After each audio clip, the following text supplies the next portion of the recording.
This Wednesday, religious leaders under the umbrella organization Justice and Peace Network paid a courtesy call on troubled civil society organization ActionAid Uganda. 5 bank accounts of the organization with over 70 billion Uganda shillings were frozen on the orders of Bank of Uganda on request of police's Criminal Investigations Directorate.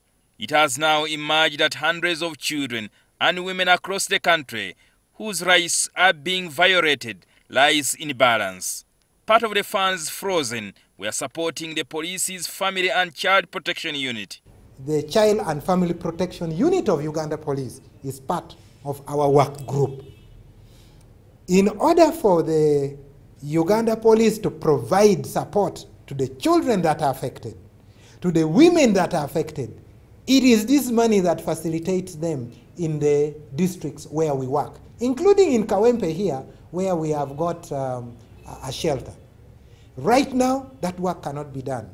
We move with the Uganda Police to provide the legal aid clinic. The organization has also been supporting the education of hundreds of children across the country. Freezing ActionAid bank accounts could send thousands of students and pupils out of school, among other beneficiaries across the country. If you look at children that get support from us across the country, they're over 10,000.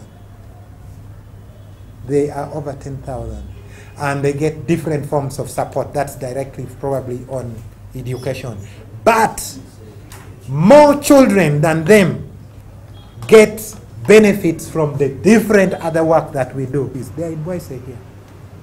And those ones, their fees were not yet cleared.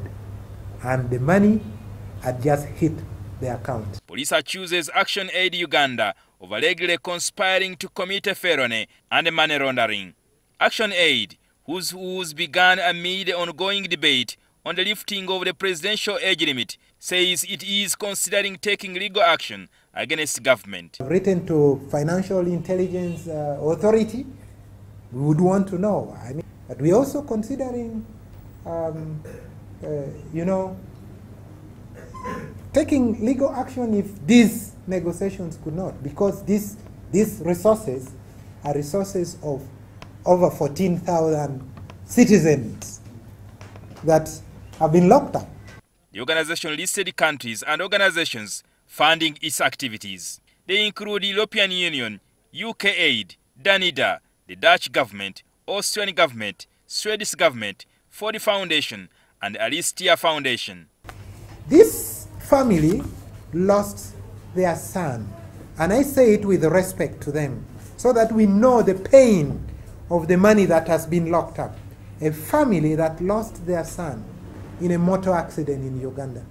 The religious leaders caution politicians against silencing groups that want to speak about ongoing debate on lifting of the presidential age limit. So when someone says, give to Caesar what is Caesar's, and give to God what is God's, yes, we do give God what belongs to God by serving God, fulfilling his mission as his ambassadors here.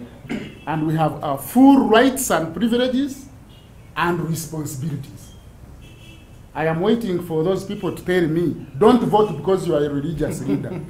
The person who invoked that statement, as usual, his language,